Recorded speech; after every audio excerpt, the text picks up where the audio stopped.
Okay, now I have moved this folder outside an Epic NFT and also rename it NFT test React app. Now let's run a command to install all the dependencies which mentioned inside the package.json file.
Also still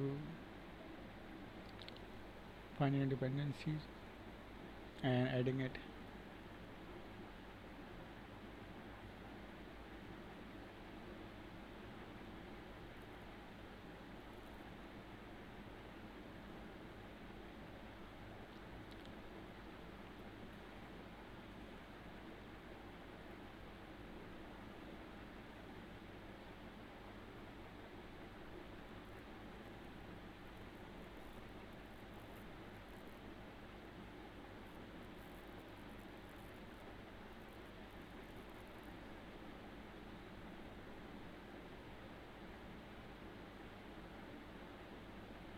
Okay, it's done now. Now let's start it.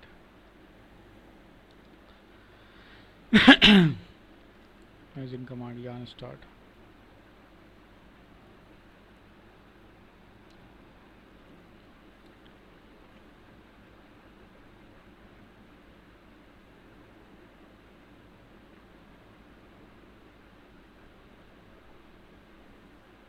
Okay, so here it is.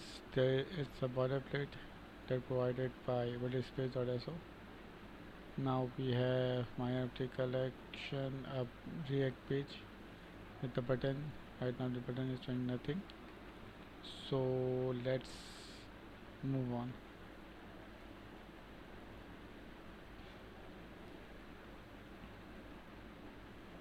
We now connect wallet to web app.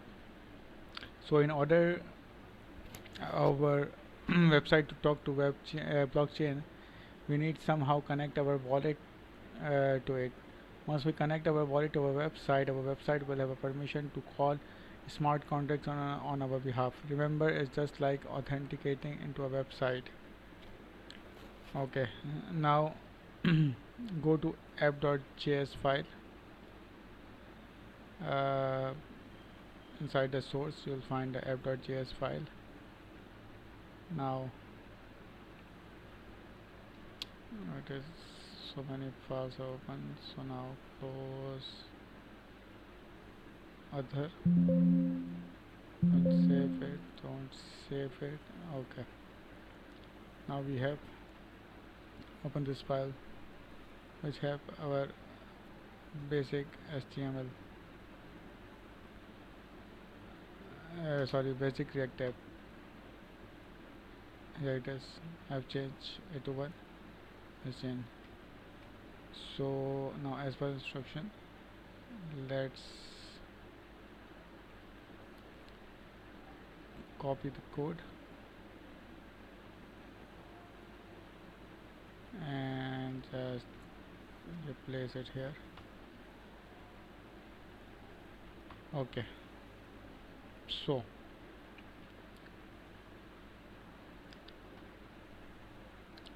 let's see.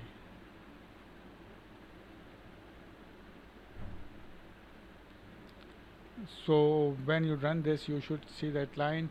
We have Ethereum object painted in the console website. Let's just see what it says. Console and clean our thing. Now let's refresh it and see. We have Ethereum object. Okay. So now, excuse me. So we have the Ethereum object printed in the console of the website when you go to inspect it. Okay, nice. We need to actually check if we are authorized to actually access the user's wallet. Once we have access to this, we can call our smart contract. Basically, MetaMask doesn't just give our wallet credential to every website we go to, it only gives it to the website we authorize. Again, it's just like logging in, but what we are doing here is checking if we logged in. So basically, whenever we go to any website, MetaMask will not automatically grant access to this website. It will ask us to grant it access to the website when we press any button or when we press any action. So that way, it is just like a login in Web 2 that we used to do into a website. So let's see how we can do that. There we will check that if we are logged in or not. Okay, now just copy the code and paste it here and just refresh it and go to console.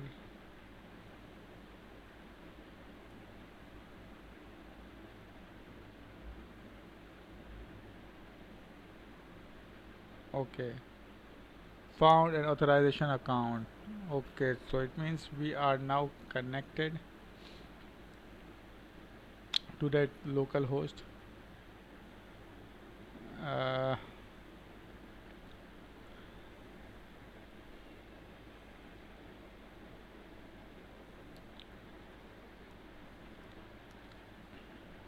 let's see. Okay, so I think as we already I have already connected it previously, so that's why it's showing that connected to authorize account. What's the address of that account? Is yes, the same one. Okay, now build a connect button. When you run the above code, the console log print that you should not be authorized account found. Okay, so uh, if you are going to use localhost first time, then you will see that message no authorized account found. Let me show you that if we can do that. uh,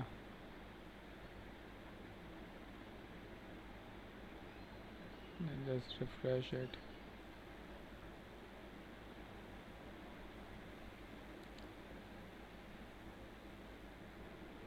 Okay, we have authorized account also. Let's move on to the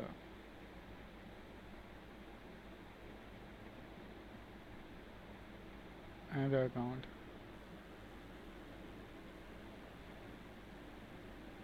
Okay, okay, basically it will just fetch uh, one of the authorized account, although I have moved it to the third account that is not authorized here, but it still show that found an authorized account. That is the first one.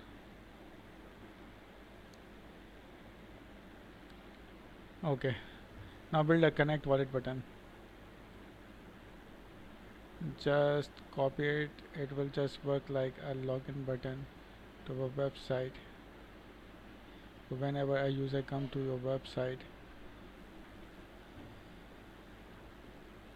you have to log in it in order to mint the NFT. So as we have already logged in, means we have already connected our wallet to this URL, so that's why we are able to see the mint NFT button. If not, then you will see that uh, you will see that connect to wallet button.